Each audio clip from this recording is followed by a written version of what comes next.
I always feel this great sense of defeat when I'm in a restaurant on my own in another country, and I have so far been able to speak, let's say German, because I was learning German, and I'll be able to be like, a table for one, and then sit down and ask for the menu. But then it always reaches a point where they'll ask me a question and I just won't know what it means. And then I'll just kind of stare frozen, and they'll look at me and they'll say, English? And I have to say, yes. From the language app Babbel, this is Multilinguish. I'm producer David Duchin. We talk a lot about the joys and the rewards of learning a new language, but do any of these experiences sound familiar to you? So I was visiting Paris, and it had been 3 years since I had studied abroad there, so I remembered enough French to get around, but not quite enough to hold very serious conversations. So I walked into a boulangerie to buy a baguette, and I asked for une tradition, which is the traditional baguette, and that's when I realized the lady at the counter thought that I might be from France, and so she started speaking to me very, very quickly in words that I didn't understand, and so I panicked and said yes to whatever she had said. And she ended up giving me a baguette that was not the one I asked for because, as it turns out, they were out. I went to Vienna for a personal solo vacation, and I had to take Lime scooters everywhere that I traveled because initially when I tried to hail a cab and ask for directions for my Airbnb, I got a very angry, frustrated response, so I pretty much ditched that idea and traveled everywhere via Lime scooter.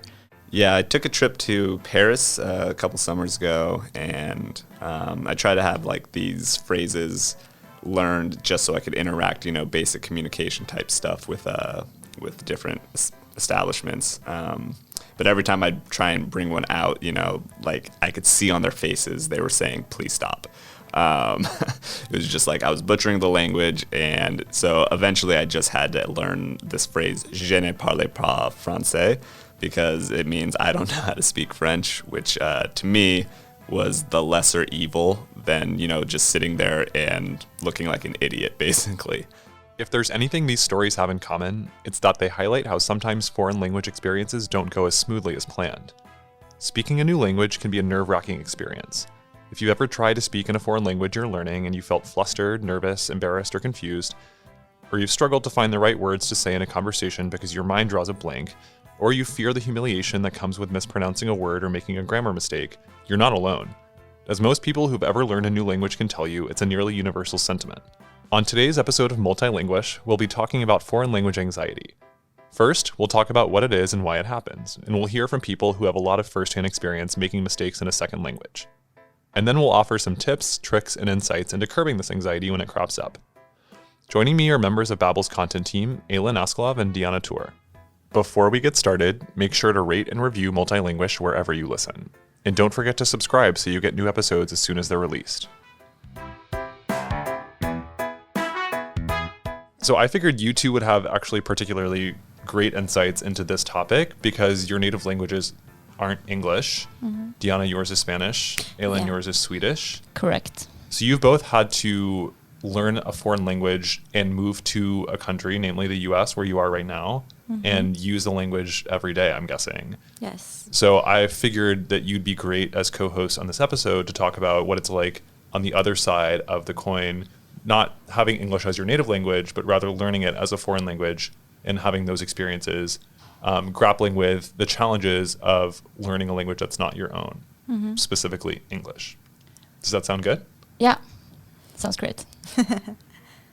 So let's just dive into talking about foreign language anxiety, what it is, maybe more the technical terms and definitions that characterize it, and then we'll get more into the feeling about it and the emotion behind it, because foreign language anxiety is something that is very feeling driven. It's technically known as xenoglossophobia or linguistic insecurity. Those are other names for it. And it's typically measured in the classroom. A lot of studies that have been done about foreign language anxiety revolve around education, how students who maybe are in grade school or university classes respond when they're in environments with other students or teachers, maybe talking in front of the class or hearing what a teacher has to say to them and not being able to come up with a response or express themselves in the way that they want to. But that's not to say that this sort of anxiety is at all tied to the classroom. I'm sure you both have experiences with one-on-one conversations with native speakers. Even here in the Babbel office, you're not at all in a learning environment, but you still have to have these one-on-one sorts of conversations or conversations talking to big groups of people. So I'd love to hear your experiences with foreign language anxiety as non-native speakers of English coming to the United States, using the language on a virtually daily basis. What's it like for you? Do you want to go first? Yeah, I could start. So I thought a bit about this topic, and I would like to. I mean, I would say for me, foreign language anxiety is highly contextual, right? So like it's a social anxiety for me more than a foreign language anxiety per se. Why does it? What is it more like a social anxiety? I think because the situations I feel anxious in English now, or in German, which I also speak, are the situations that I would also sort of feel anxious in my native language. Like on this podcast, for instance, this is a more charged sort of situation than if I'm, by the water cooler talking to a colleague. If I'm giving a speech, that's also a lot more charged socially. And so I think that's more the anxiety for me Just today. speaking in general. Yeah, just being myself every day out in the world. When you experience this anxiety, Ilyn, what does it feel like for you? What are the sensations that you get in your body? Does it remind you of the regular anxiety you'd feel if you were speaking in Swedish, for example? I think for me it can be the same sort of performative speaking anxiety that I can feel in Swedish in certain contexts. I would say the difference is probably that in English and German I would experience, that I feel blocked. So I can't think of a word, and then that becomes this whole thing. So instead of, trying to formulate something differently, you're sort of just digging in your brain for that exact word. And this is sort of a vicious cycle where, you just start to feel, I can't think of this word.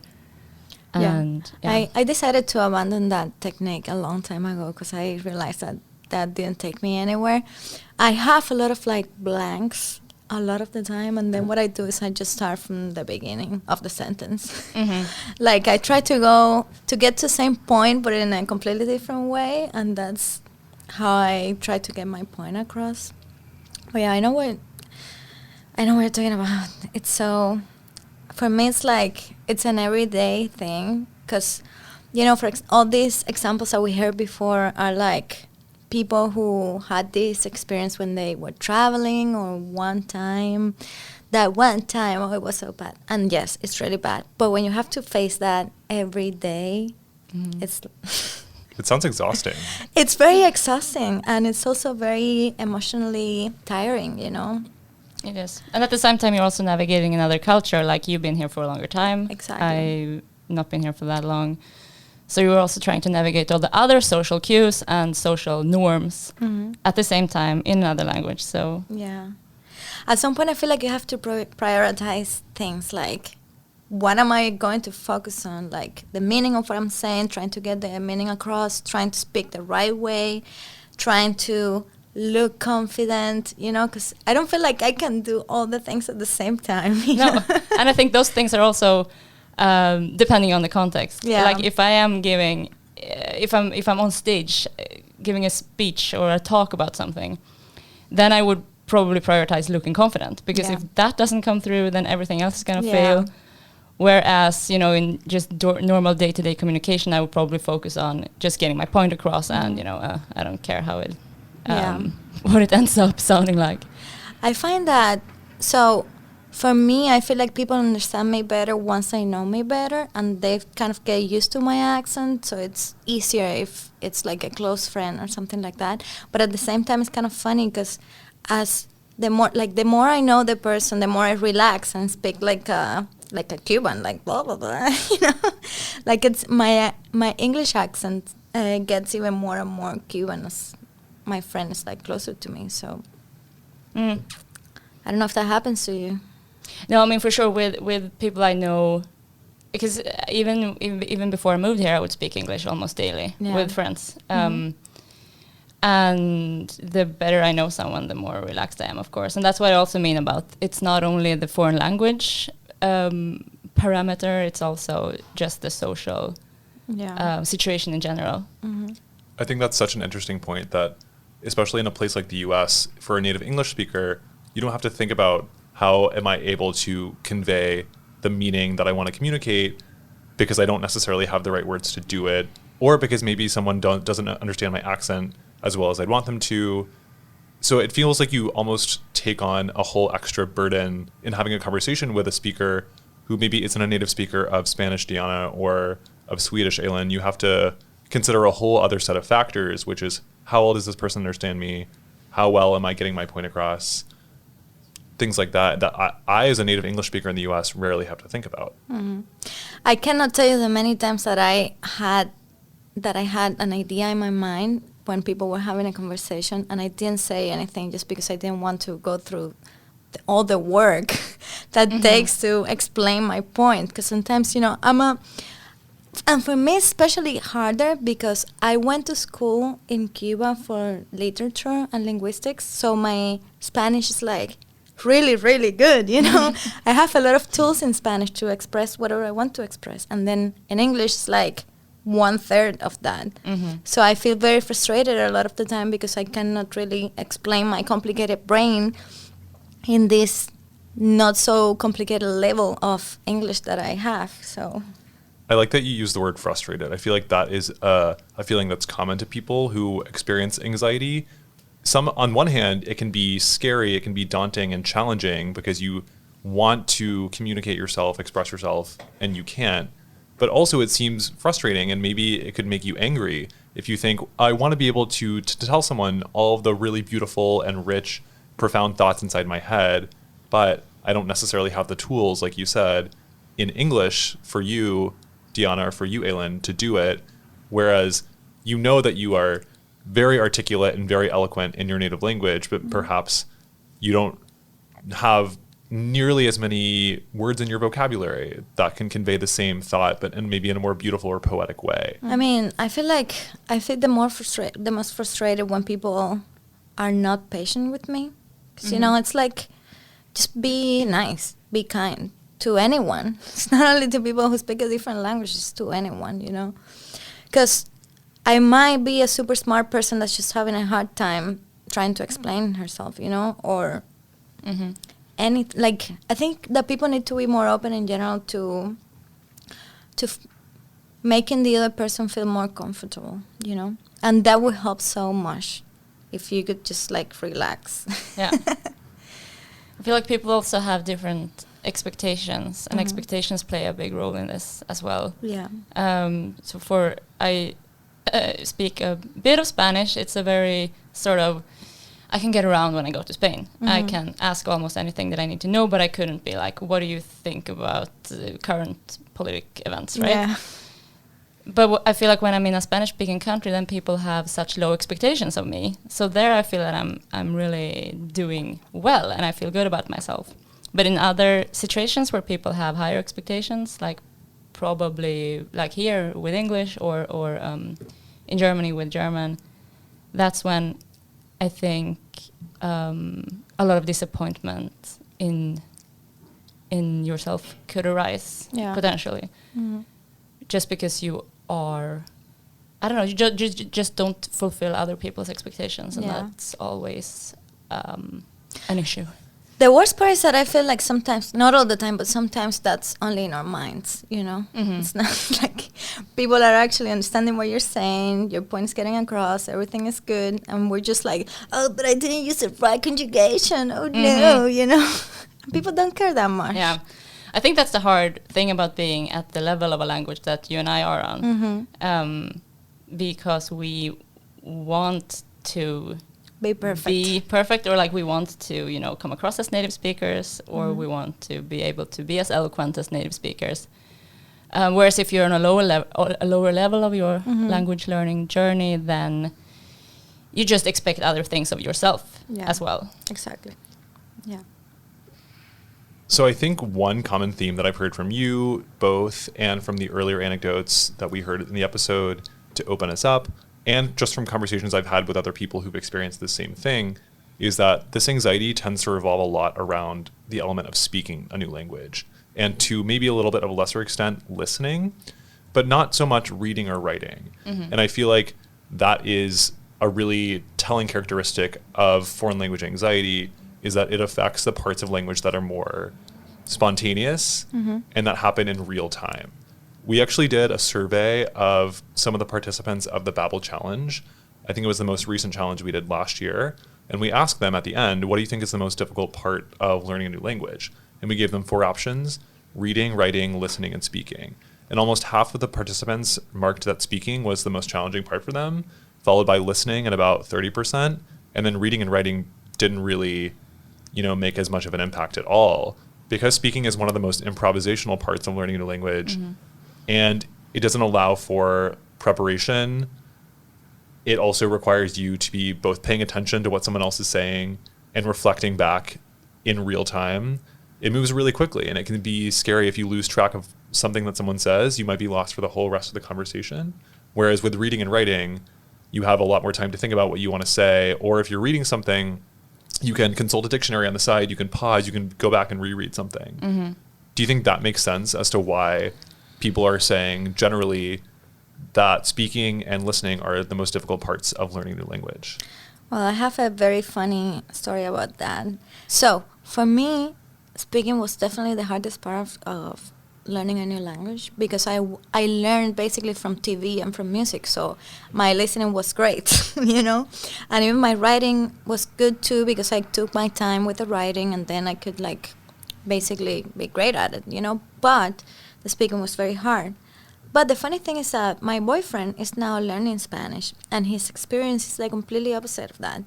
And that's, you might think oh yeah, speaking is so hard. For him, speaking is very easy. He's really good at it. He has a great vocabulary, but he doesn't understand anything, So when I speak to him, I have to speak in a very low speed.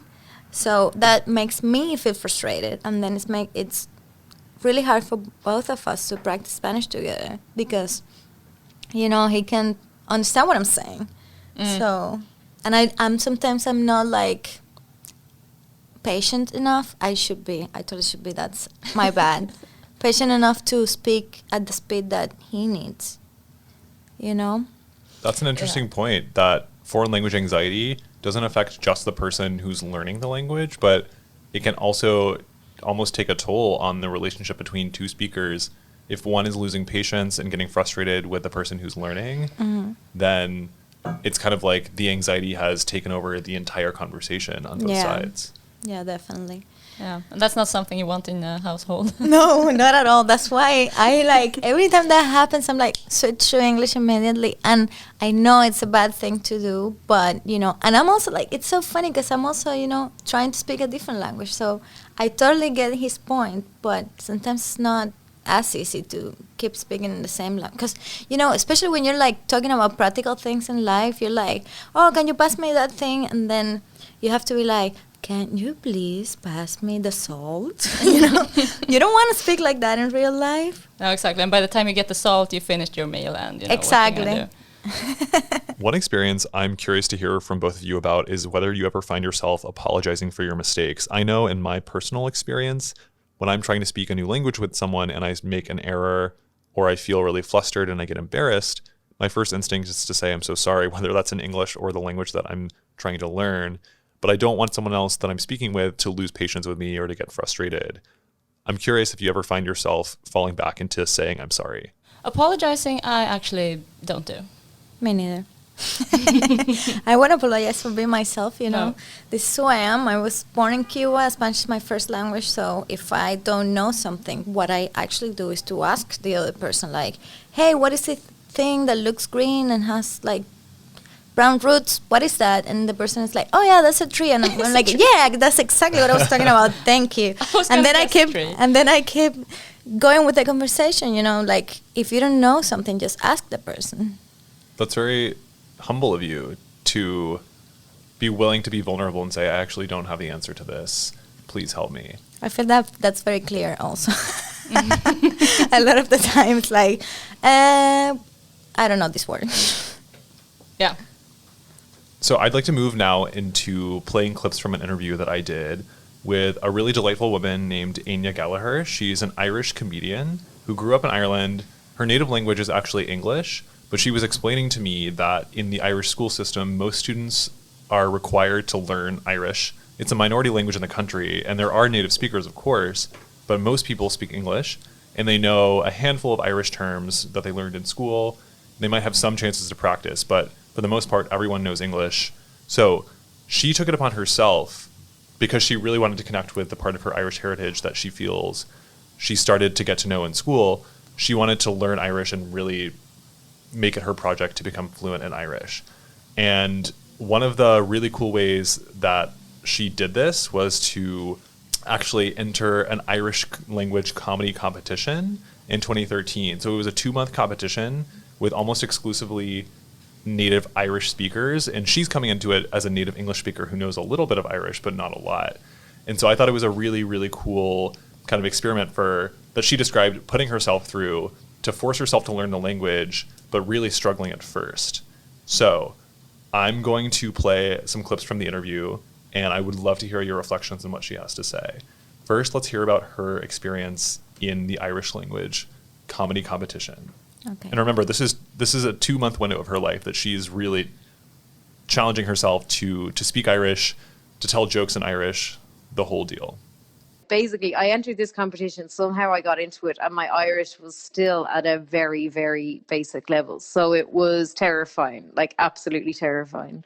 And this whole game, like, it was all native speakers, all of the other people involved in this, all of the crew. And I just realized how difficult it is. Like, really, when you start to try to immerse yourself in a context where you're speaking a second language, the first thing I noticed was how I just had no personality at all. Like, that's what I found was kind of the hardest thing. And I couldn't understand what everyone was talking about all of the time. I couldn't really contribute in conversations. And I just felt like I really wasn't myself in any way. And then it was terrifying at the time to even try and speak, because I was so like concerned about whether my Irish would be grammatically correct or not when I tried to speak, that just stopped me from kind of interacting at all with people. So what did you get from that interview clip? What stood out to you? I think she's so right. Mm-hmm. I feel exactly the same way. Like, I think it's really difficult to sort of discover that new part of yourself that is boring, has absolutely nothing to say. It's really uninteresting. I think it's like being in a jail a little bit. Yeah. It's like you have that beautiful personality inside of you, but you don't know how to put it out there because you don't have the words. That's actually one proof of how important language is, and speaking can be. Like, you can disappear really in a group of people if you don't speak the language. Yeah. I like that she said she just lost all sense of her personality. Like, and you put it really beautifully, Ilyn, that you discover a part of yourself that is boring, that maybe doesn't have a crazy story to tell because you cannot actually find the words to tell your own story. It must be so frustrating, and it must just feel like you're constantly hitting a brick wall. You said you feel blocked earlier, and I imagine that Enyas, my interviewee, must have just felt that all the time. Like, she's a naturally very funny person. She's been doing comedy for so long. It's one of her passions. It makes her so happy. But then to enter a comedy competition where you can't really even tell a joke because so much of your identity revolves around your language, and you're now supposed to be telling jokes in a different language that you don't know as well. Yeah. Do you feel like you're less funny in English and German than in Swedish? I feel like it really depends on who I'm talking to, Okay. and how relaxed I feel. But yeah, I'm funnier in Swedish, perhaps. Yeah. I remember talking to a colleague back in Berlin about. I was telling her about my German language learning journey, basically, and I was like, yeah, I remember when I started to be funny in German. That was so great, such a great feeling. And she was like, and when did you stop? That's so Or bad. it's just friendly colleague banter. Yes. I hope she didn't. I have a question for you and for you too, David, because I don't know if this happens to you too, guys. So, wait, I need to think about my question because I kind of forgot. It was, oh yes. So it happens to me that when I'm speaking with non-English native speakers, but that speak really good English, like for example, me talking to you in English, you know, I don't feel that shame when I'm talking to you because I know you feel the same way, you know. But when I'm talking to a native English speaker, then it's like, oh no, you know. Mm-hmm. So I feel less pressure with people. Wait. So I feel less pressure with people that are non-native English speakers. Yeah. Even if their English is amazing. But does that happen to you too? Yeah, I think so too. Especially in the beginning. Of the relationship. Of the relationship, but also in the beginning of your, like when your language is on a little lower level, then it's certainly... And I think that can be a good thing also to talk to other non-native speakers. Yeah. Because you have the same... Then you can really have that patience, you can practice together. It doesn't always have to be another native speaker that you talk to. Yeah, exactly. And it's great at the same time because you get to learn other accents. Because one other thing that for me is actually really bad is like, so I got really used to speaking fluently in English living here in America. But before I lived in Denmark, and that's another country where I practice a lot of English because people are great at speaking English in Denmark, but that doesn't mean that they don't have an accent. They do have an accent. And sometimes I will find myself speaking English with a little bit of a Danish accent that for a Cuban is really funny, you know? Yeah. Did people have a really hard time understanding you? In Denmark? Yeah. Oh, yeah. Like, again, it's like I feel like in that kind of situations, I have to build the friendship so they get used to my accent and they can eventually understand what I'm saying, you know? Mm-hmm. And it was especially hard also because I was going to film school in Denmark. So I had to be good at convincing people that my projects were good, you know? So they would be in my crew and give me money to make the projects and stuff like that. So sometimes my language, like my English level wouldn't be good enough for that. And then I would have to like find clips and find stuff and make a mood board and stuff like that to show them what I was trying to say. Mm-hmm. Instead of like just pitching them the idea, I would have to use other resources to be able to put my idea out there so they would follow me. Yeah. Mm-hmm. So I'm going to play another clip from the same interview that I did with Enyas.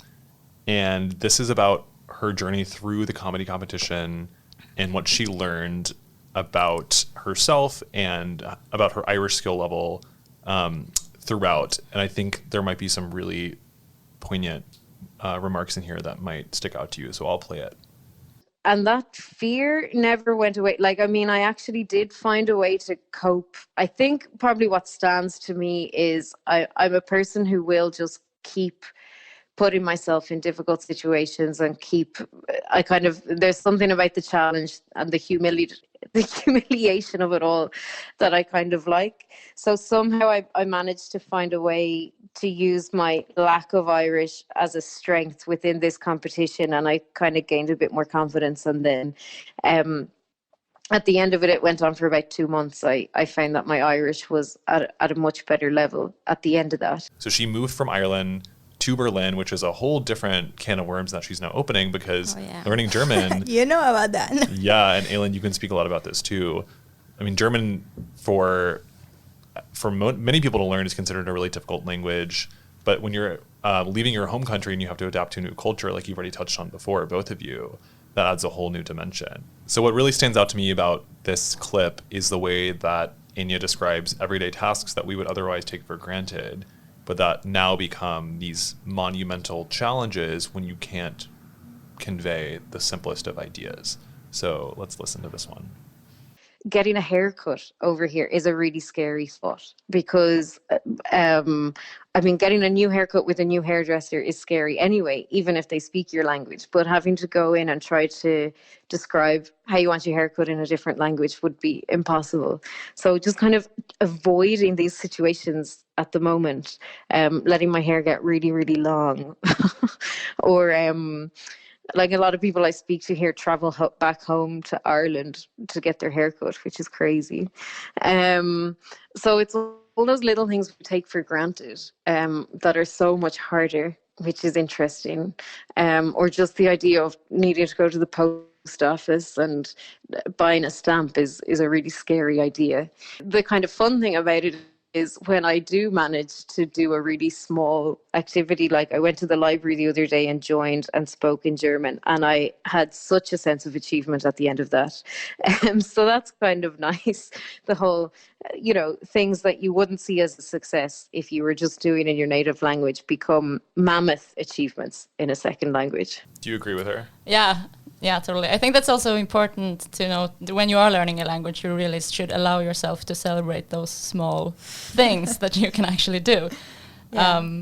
But I think also what she said about getting a haircut is what I was trying to say earlier also, that like in situations where you already are a bit anxious or you are afraid, like, will I come out of this hairdresser place looking like, like I want to look. Yeah, exactly, or not. And then the fact that it's another language, it only adds on to that anxiety, whereas completely friction-free experiences maybe wouldn't cause as much anxiety. Yeah, I cannot think of the idea of going to therapy in English. Oh gosh. For me, that would be like, no way, So I don't know. Going to the doctor is also very stressful sometimes, because I feel like when you feel sick, I had appendicitis and I had to go to the hospital. And of course, I spoke English anyway because, my life was depending on it. But, you feel a little scared. Like, what if they're telling you something and you understood the wrong thing and they're giving you surgery for something that you don't know what it is and stuff like that? So it's very scary, Mm-hmm. Yeah, I guess I never thought about foreign language anxiety as a matter of life or death. Exactly. When your life is on the line. Yeah. What you say and what you hear really matters. Mm-hmm. Exactly. Well, we have covered a lot of ground so far in the first part of the episode. We've talked about what foreign language anxiety is, what it can look like, your own personal experiences with it, and we started to touch on a few ways that you can deal with it when it happens, but that's going to be the focus when we get back. So we'll hear a few tips and tricks to mitigate foreign language anxiety. We'll return shortly. Multilinguish is brought to you by Babbel, the language app. Babbel's teaching method has been proven to be effective across multiple studies, and convenient lessons take only 10 to 15 minutes to complete. David, beyond normal language learning methods, what's your favorite way to approach a new language? I listen to a lot of foreign language music. I'm always on the go with my AirPods in, whether I'm on the subway or just jamming out at work, while I'm cooking dinner. And I think the most immersive way for me is to have music playing in the background. I can pay attention to the lyrics and try to pick them apart, figure out what they mean, or kind of just let them float in my mind in the background. But either way, I am definitely engaging with the foreign language in the music. I love that.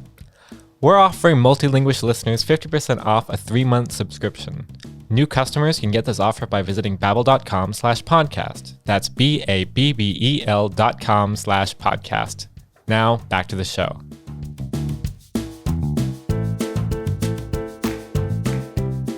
Welcome back to Multilinguish. Before the break, we heard about foreign language anxiety and what it is and when it happens. And we heard stories from Ilyn and Diana about their experiences with it. And we also heard from Enyas Gallaher, who's the Irish comedian who was trying to learn Irish by actually forcing herself to do it in a comedy competition, and who now lives in Berlin and is feeling a lot of the same experiences and sensations with learning German as well. So now that we've talked about what it can feel like when you can't necessarily find the words, or you feel frustrated or not confident about your language skills, what are some things that you can do to prepare for those sort of situations that you will inevitably find yourself in if you're learning a new language? A lot of these tips and tricks actually relate to addressing anxiety as it exists, even when you're not speaking a foreign language. So that could include public speaking in your native language, or it could also just be, having an anxiety disorder as a person, feeling naturally anxious when you have a conversation. A lot of social anxiety, even in your native language, can hamper you from having a full-fledged conversation in a foreign language. So one step is to address the anxiety that lives within you, even in your native language, whether that's seeing a professional for it, maybe going to therapy, or just practicing public speaking, for example, taking a public speaking class and being able to find the courage to communicate and express yourself, even in a language that you're not learning for the first time. But of course, I think our listeners would want more foreign language-oriented advice and tips and tricks.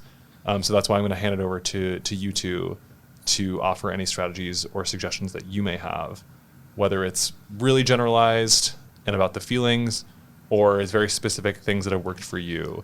I'd love to hear them. I think a lot of this depends on what level you are on in your language learning. I think if you're just starting out, it can help a lot to just speak to yourself. Talk to yourself, I don't know, when you're cooking, describe what you're doing, or just like, I don't know, it sounds crazy, but talking to yourself is actually a good thing. Even out loud, because then you hear your own voice and you get acquainted to how you sound in another language. Mm-hmm.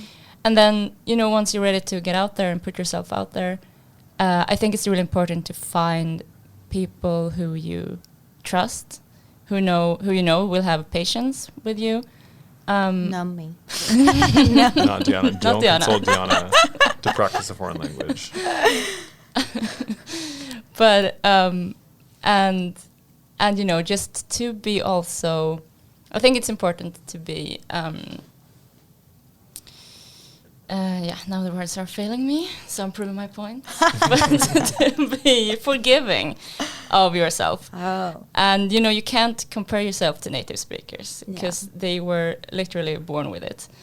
Another tip that I want to give you guys, Joel, is that don't think that you have to know everything. If there is something you don't know, just ask. It's probably gonna help you more to put your idea out there if you get help. You're not alone in this.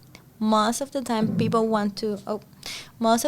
are actually want to know what you're saying. They're interested in the content of your idea and not in the shell of your idea.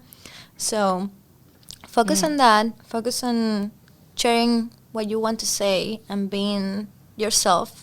And then I'm sure that everything else is going to come little by little. It's a lot of work, but I'm sure you can do it. Yeah.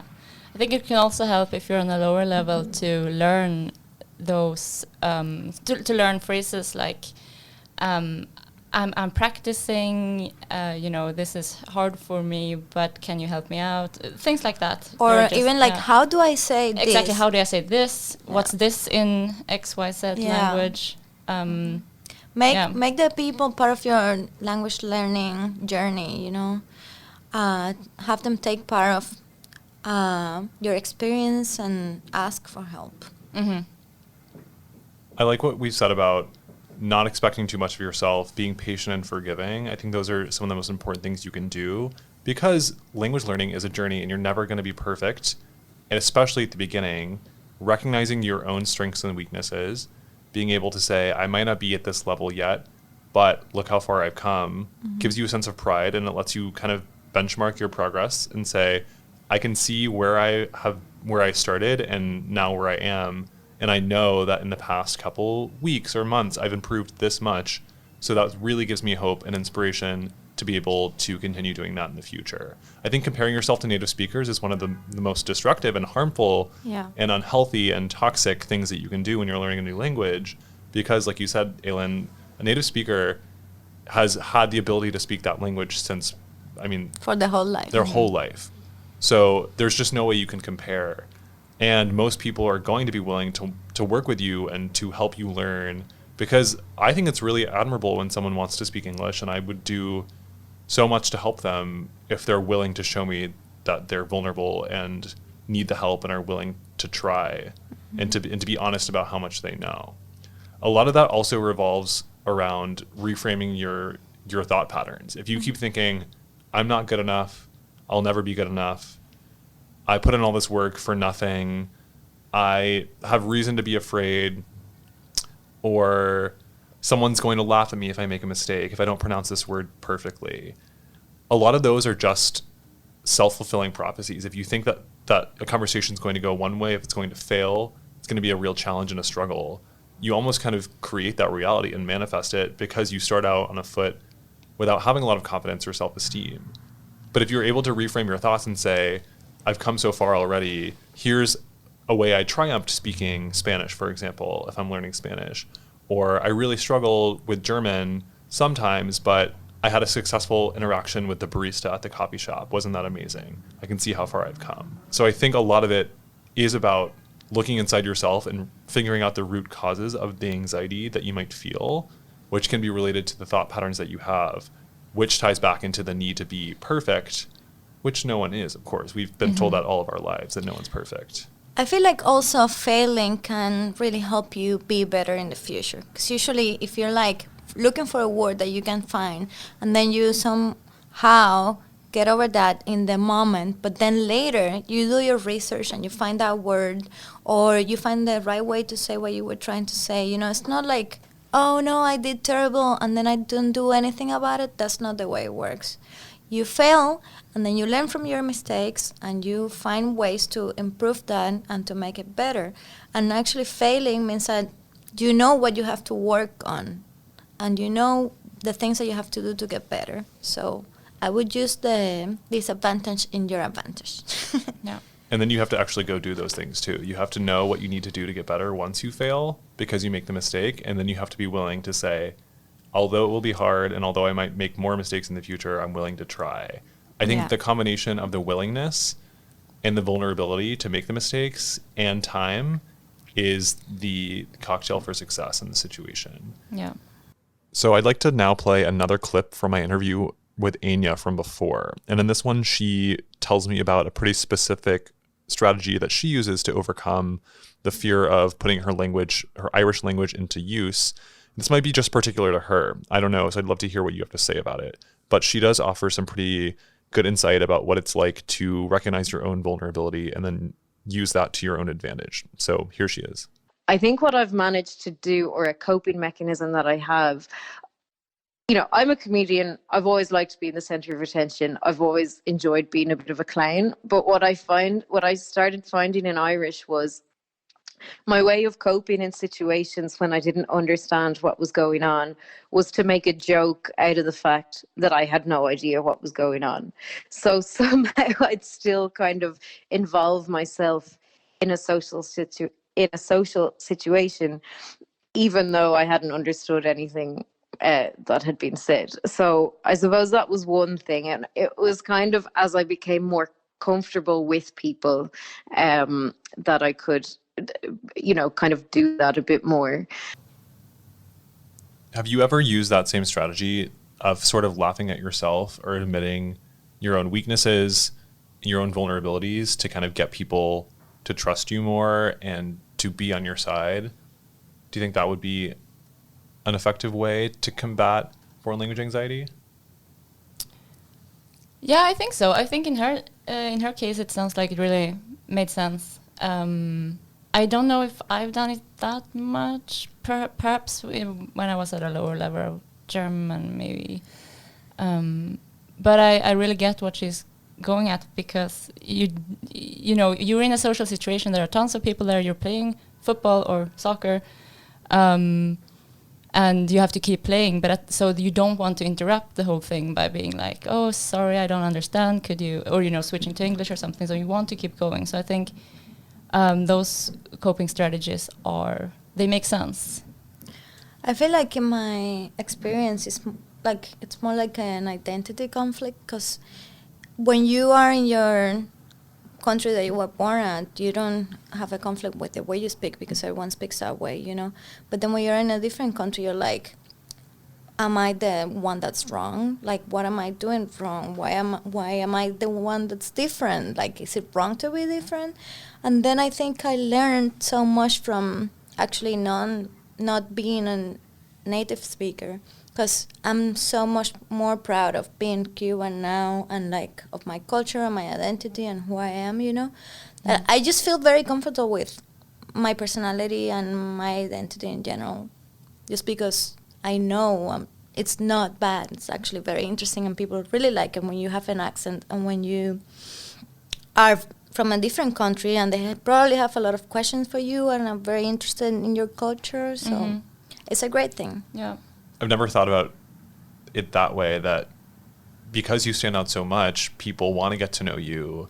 And this might just be because you, Diana, happen to be so amazing and fantastic and interesting, and you are so colorful, and you have so many stories to tell, and you're very multidimensional. So you actually have the personality to back it up.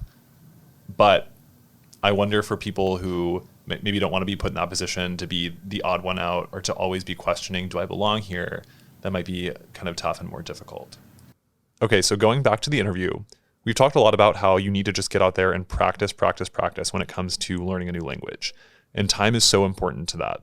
Any new skill that you learn will take time, and you have to be patient with yourself to be able to truly master any new skill. So Enya has some really poignant things to say about the nature of practicing and how it makes you get better with time. The fear of making mistakes is just something that I managed to get over with time. And I think it's just about practicing. So the more I engaged with people and spoke in Irish, the more I realized, actually, speaking a second language, it's not about being 100% grammatically correct. It's about being able to get your point across and to be able to express the point that you're trying to say. Yeah, I think this is one of the most important points, because there's this,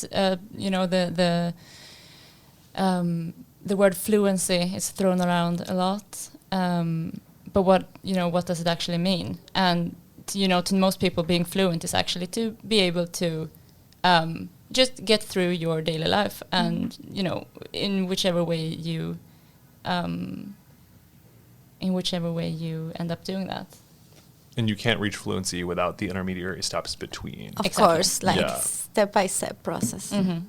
So I think the last clip that I'll play from this interview is Enya reflecting on her experience first using Irish in this competition where she has very little experience, and up to the most recent couple years where she's using it on a regular basis. It's cool to see that she's able to track her own growth as well.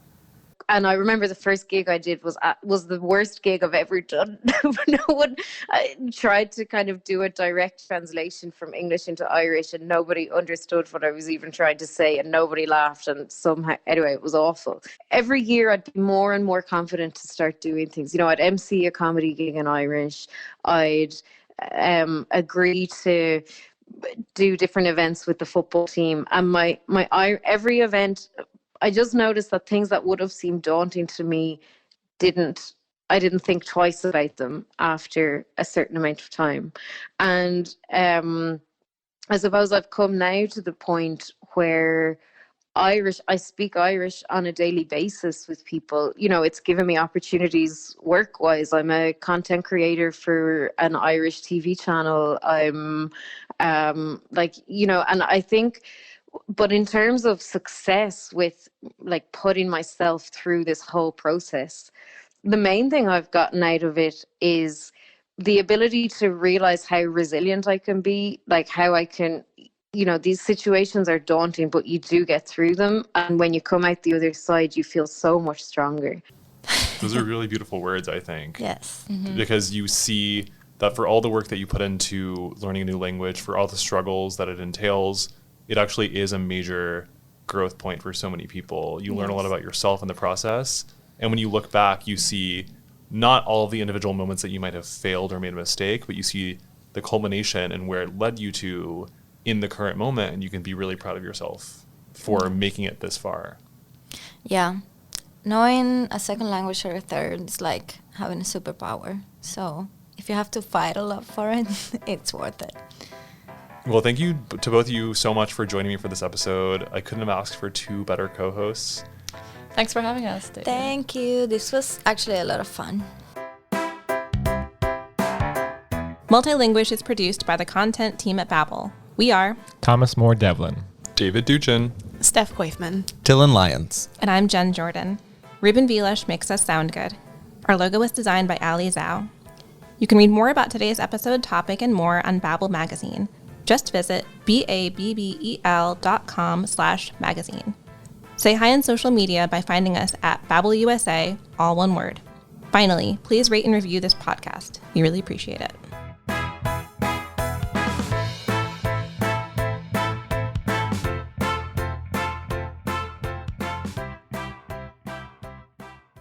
I'm going to wait for the siren too. Yeah, I think it's really bad. It's going to take so much editing.